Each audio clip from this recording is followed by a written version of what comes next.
Hello, Aquarius. Welcome to Dove and Serpent Tarot. My name is Paul. Thank you so much for being here with me today. If Aquarius is your sun, moon, or rising sign, this is your tarot card reading. Remember to hit the like button, leave a comment, consider subscribing to the channel, especially if this reading resonates with you. If there is anything you would like me to pray over or meditate upon or send positive energy toward, please let me know. Now, this is going to be a general reading, so try to be open and receptive to whatever may come through during our time together. I am merely the messenger. And I ask you to connect directly with each of these cards. Use your own intuition to take you beyond the details that I might provide. And remember, Aquarius, that the most important part of any tarot reading is you. All right, we've got a Princess of Swords. You're somebody who loves to learn new things. You love to always be sort of pushing the envelope and trying new things. And I kind of see this card as a little bit of a mischievous character. You know, you like to push the boundaries of things. You know, I think you like to sort of you like to see how far you can take things. You know, you like to push the envelope. Of both of yourself and of your own sort of capabilities and your own understanding of things. But I feel like you kind of like to pose challenges to other people too. You're someone that makes people think, you know. I wonder if right now you're in the middle of sort of learning a new skill or a new, I don't know, something. It feels like there's something new sort of that you're involved with, you know, some kind of a new study or a new problem that you're trying to solve. Yeah. Let's put this card into some context. This is kind of a fun thing. We're going to see what else is going on, of course. Let me start my timer here. Whoops. Okay, kind of caught me off guard here today. Here we have a Knight of Wands. Interesting. A Princess of Cups. 9 of Pentacles. The Death card. And 3 of Swords. Okay. Right. 8 of Wands, Hierophant. The Hierophant's been showing up a lot today in the readings that I've already done. Hierophant is a big player going on right now. Here's the 7 of Pentacles and a 7 of Wands. Interesting. A lot going on here. We have, first of all these court cards, right? Got 3 of them here. To me, 3 court cards is enough for me to say, yeah, this involves other people in your life, you know? There's a group of you, and it's either this is like some friends, this is your family, this is maybe some coworkers, but I feel as if everybody's sort of different, and it almost feels like everybody has their own talents, and we're trying to find the right balance. It could be that that there's 3 and we kind of need the 4th, like we're looking for one more person to sort of complete the dream team here. Yeah, interesting. Let's select the mystery card, bonus card, confirmation card. This is a random card from the Smith-Waite Tarot. This is the factor infinite and unknown, and we're going to set it down right over here and put Mr. Ed the Tiny Horse right there on top. When the video came on, I was reading. I've started to kind of to take advantage of the time that I have in life. So in between readings, I usually will I'll use the restroom, I'll have a drink of water, I'll refill my tea or something, and then I'll try to read a couple pages from a book before I have to start the next reading. You know, so I'm trying to take advantage of these little moments in between my work. Yeah. So if the mystery card, if you have an idea or a prediction for that, put it down in the comments. Okay? Let's do it together. Let's make it a part of the process. Yeah. Looking around the room, I'm curious about the 2 major arcana energies that we have only. Only 2, right? We have the Death card and the Hierophant, and it feels to me like the Death card is you pushing the boundaries, pushing the envelope. The Hierophant is that boundary out in the environment. It's the edge of the universe, and the Death card is pushing past it. is expanding the universe. You're up against the edge of the bubble and you're pushing the bubble outward more. So the Hierophant is that established knowledge, the wisdom, the facts of life, right? And you're here to push that envelope, you know. You're here to evolve and expand, and I think that you're someone that comes in and you don't have all the answers. You're not a know-it-all, but you ask the question. You want to make people think. You pose the question. You say, this is our problem. Let's think about this.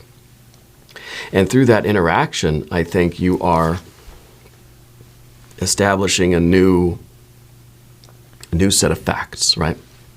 Very scientific here. It feels like it is a lot of hypotheses and then testing those hypotheses, really trying to prove it wrong, right? And that's the Princess of Swords, always kind of the mischief maker, right? You always gotta be contrary, or you always have to try to point out the error or point out, something that may be inconsistent. And maybe it annoys people around you, but that's okay. I think it's a very valuable skill, right? To be able to see something and say, well, what if we looked at it this way? It could change the whole meaning, right? So you're the one, I think, that comes in and really kind of shakes up the status quo. And to me, that feels like a natural Aquarius energy anyway. Yeah. But I think you're doing it in the context of this group, and I think that we're in need of another component here. Okay, so we've got our major arcana energy. We have fire, fire, fire. We got a little bit of water. We got our air. And of course we have our earth energy and earth energy here. The Princess of Swords is, to me, feels like, again, that sort of mischief maker, the one that is always asking the questions, and then it's like you're going to the priest and you're asking the hardball questions, and the priest is like, oh, I don't know, that's just the way it's always been. It's just because that's what's written in the book. This is the professor at school, and it's just like, yeah, but why is it that way? I don't know, that's what the textbook says. Sit down, shut up, And really what you're doing, you're not doing it to just be annoying. You're not just trying to be a pest. You're doing it because progress. You're doing it because you have this burning desire to be part of life, to explore. You feel like an explorer. It feels like you really wish to know what's going on and to ask the question. You're the one in the audience. You're going to raise your hand. You're going to ask the tough questions, not because you want to see them squirm up there on the panel or whatever, or given the presentation, but because you really want to know, because you have a passion, you have this need, this burning desire for knowledge, for wisdom, for experience, for understanding, right? You're trying to advance yourself, your life, and the world around you. This is wonderful, wonderful energy. Sometimes the Princess of Swords is a little unsure of themselves, but what we see with the Knight of Wands is confidence, trusting in yourself. This is insecurity, a little shaky with the sword, but this is just, there's a maturing, right? The princess is the page. It is the squire. It's the knight in training. Well, this is the knight. This is the opposite end. This is fully grown, right? So this is you really, if it is you learning a new skill or trying to figure something out, this is at the beginning where you really don't know what you're doing. You don't feel confident participating. But now, this is you trusting that you know what you're doing, and there is this assertiveness, because you're trusting yourself, because you know that you're capable, and you've learned and you've gained some experience, so you feel like you've earned the right to participate. Okay, and I do think that you are learning something. I mean, it is something that you're sort of investigating or trying to penetrate into. Yeah. The Princess of Cups down at the bottom, this is, I think, something that it's not just an intellectual thing. Again, it's not just you liking to cause mischief or you want to see people squirm. No, I feel like this is something that really, you're fascinated by it. You stand in awe of the splendor of the universe, and you want be part of it. You want to immerse yourself in it. You're asking the questions because you really want to know. There is this intense desire, and this feels like feels like a whole vibe. It is standing in awe at the splendor of the universe. This one, and I feel like that's your energy. This is what's fueling all of your inquisitiveness and all of this confidence and all of this forward movement. The Nine of Pentacles in the background is interesting because it does show a success in life. It does show a lot of gain, a lot of progress being made. But maybe this is how you make progress. You make progress, right? This is gain, again, progress, gain. It's actually having measurable results, this card. How you do this is by asking the tough questions and doing the experiments. That's how you're continuing to make progress. And I think this is the sort of flow that you're trying to keep going. But we run into problems with the Three of Swords. And I don't know if something has interrupted this wonderful like progressive energy that you're in. It could be related to the Death card. Maybe, Aquarius, maybe there's been a loss in your life. Okay? I truly hope not. Okay? I almost wonder if maybe this is somebody that has sort of left your life, someone part of your team, and they've decided that it's not for them anymore. It could be the loss of, we're going this way. It could be the loss of a valued teacher or mentor in your life. It could be a family member, a friend. It could be literally, a professor or a teacher or someone who was a bit of a guide or a mentor to you. Okay. I'm getting an N, the letter N and the letter T. Okay. For this person or for something related to that energy. The Death card very rarely literally means death, right? Or a departure of someone into spirit. It can mean that, of course. And a lot of the time this will have a few different meanings, and even in the course of the same reading, yeah. So this is you having this desire, this will to be at the very cutting edge of something. Maybe you're in like science or research or quantum physics or I don't know, some kind of some sort of cutting edge technology or cutting edge science or something like, or philosophy, right, or something like this. And this is you really, you're forging the way. You're boldly going where no one's gone before. You're doing something that hasn't been done before. You're at the very bleeding edge of this science or philosophy or spirituality or religion or whatever it is, whatever the focus is for you, okay? You're right at that cutting edge. And with every moment of consciousness is expanding the reality, is expanding the bubble of this universe further and further out. With the Three of Swords, though, something has interrupted that. And I don't know if it feels like something hurts your heart. Yeah?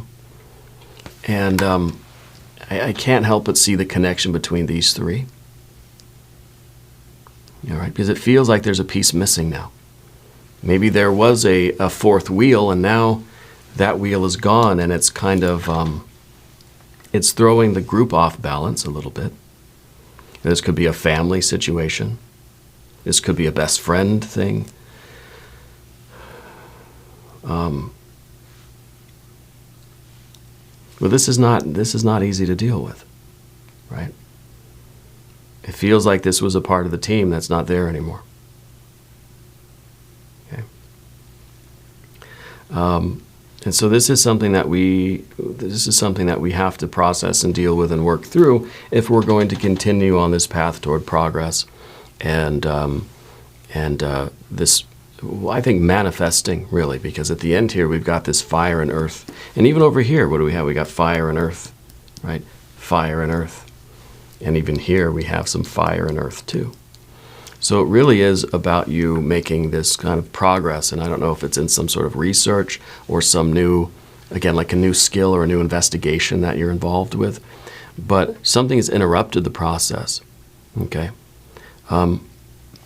As we move over to the path of the serpent, I think you're going to see the progress is starting again, okay? But we have to work through the Three of Swords, okay?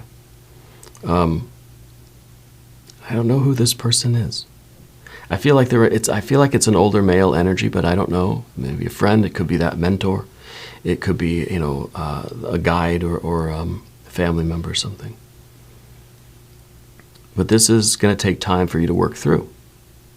Okay.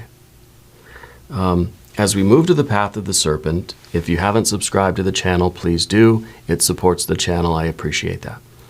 The Eight of Wands is kind of, for a moment here, it feels like we sort of, we don't have direction anymore.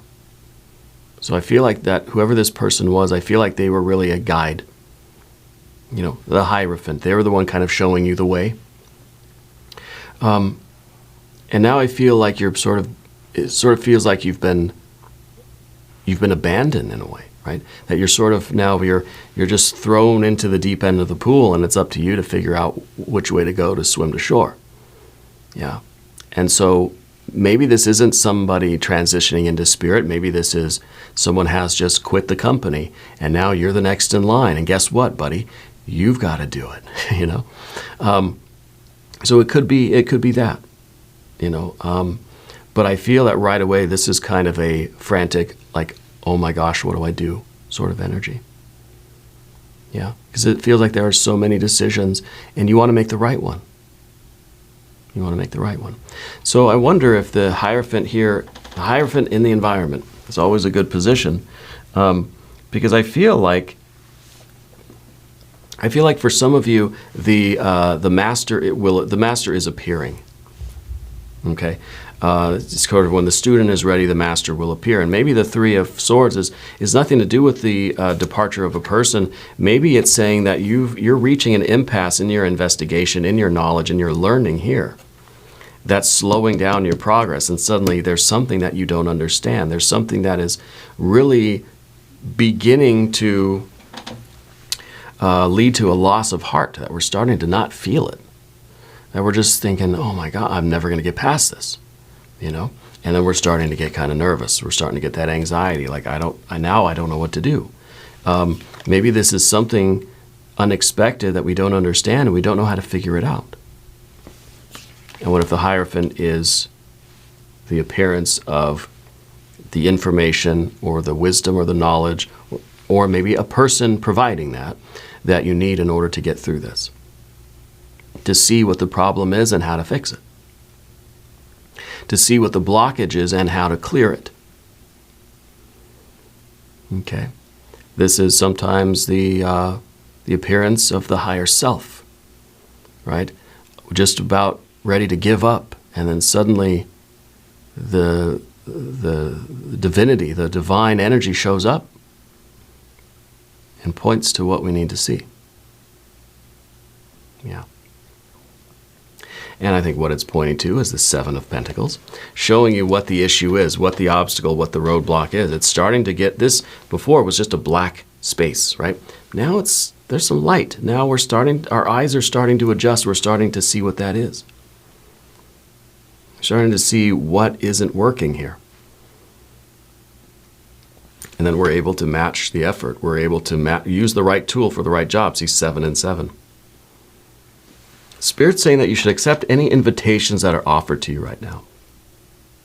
I don't know what that is. Are you being invited to speak somewhere or present something to someone? I don't know. I feel like you're being. I don't know what this is. You're being asked to give a speech or a presentation, or to stand up in front of people and say something. Yeah. Spirit's saying you should do it. Okay. I like the 7 and the 7, Wands and Pentacles there, because it's us seeing what the problem is, understanding a little bit about what this looks like, so we know what tool to use. You have so many tools in the toolbox. Could be over here that we've been using one particular method, and we haven't Just we haven't gotten to the right tool yet. Okay? So the Seven of Pentacles is something that is not quite visible. There's not a lot of light here. We can't really see what's going on there. But I feel like our vision is improving. Yeah, I feel like our vision is improving. I want to do, let's do an Oracle of the Radiant Sun. I don't pull these out very often. And this is a special update for you, Aquarius. This does not take the place of your usual Thursday or Sunday readings. Okay, so you'll still have your normal readings. This, I just felt there was a need, that something was going on, that you needed a reading real quick, you know? And now I can see that, yeah, because that Three of Swords, I feel like you're sort of losing heart, losing hope. You're despairing over this blockage, this impasse. But I think we're going to see what the problem is, and you're going to be able to select the right tool for the job. Okay? And I think you're going to be very happy. Let's see what the Oracle of the Radiant Sun has. Isolation. Isolation. See, this kind of looks like someone who is in despair. And when in despair, I think we tend to isolate, right? We tend to isolate ourselves to maybe to try to find out what the problem is. Maybe the problem is isolation itself. Maybe we have the three court cards here that are sort of representing this group. Maybe you haven't been participating in the group. Maybe you've been a little bit too isolated, a little bit too solo energy. Yeah. Maybe the obstacle here is overcome by the teamwork, by the group. So we have a 7, we don't have a 6. The 6 is the harmony of the group, but this group is off balance. Maybe because you lost a member. Maybe you're the member that has sort of distanced themselves from the group. Okay? The Spirit's trying to show you what the problem is so that you can fix it. And the problem is isolation. Yeah. Let's do a botanical inspiration card. I feel like you do some sort of research or some sort of science or something like that. It feels very technical to me. Yeah. Okay. Botanical inspiration card. Destiny. It is not in the stars to hold our destiny, but in ourselves. Interesting. I like that. I think that this is. I think this is sort of showing that you're almost a very. I feel like you're a skeptic. You know. I feel like you're out here investigating the mysteries of time and space and spirit. You have the attitude of the scientific skeptic. You're not just accepting facts as facts. You're challenging. This is the card of the skeptic. You're challenging. You're asking the tough questions to try to reach a deeper understanding. You're not just accepting what is facts are facts. Why? Because it's always been that way. Because that's what everybody else has said. You know, that's what's written in the books. I feel like you study holy books and texts and textbooks and scientific manuals and all these things, but you are asking all the tough questions. And maybe you've asked a question now that you're like, you stumped yourself, you know? And so maybe that's kind of the problem now. We need a little bit more of this teamwork or collaboration. Spirit's saying that you have some antique jewelry from a relative still with you. What are you doing with that? I don't know why that's being brought up to me. It's some kind of antique stuff. I don't know if it's a ring, a necklace, but it seems very old. It's something that you've been trying to figure out what to do with. Yeah. I say we look at the mystery card. Yeah. Let's see if maybe this is the solution. If this is the problem, what is the tool that we use? Well, I feel like it's teamwork, but I don't know. We'll see what the mystery card says. If you have a prediction for it, of course, put it down in the comments. The King of Cups, the fixed water energy. Another court card, which then, interestingly, gives us our full 4, right? A full team of 4. So maybe, maybe. The King of Cups is also a Scorpio energy. Okay, So we kind of have, we have Scorpio here and here, so it might be a Scorpio is an important factor. Maybe it is a Scorpio person. Maybe you have a very intense Scorpio placement. This is sort of a card of isolation, though. We think of the fixed water energy as someone on a throne of whatever, concrete, right? They're floating on a river. They're not getting wet.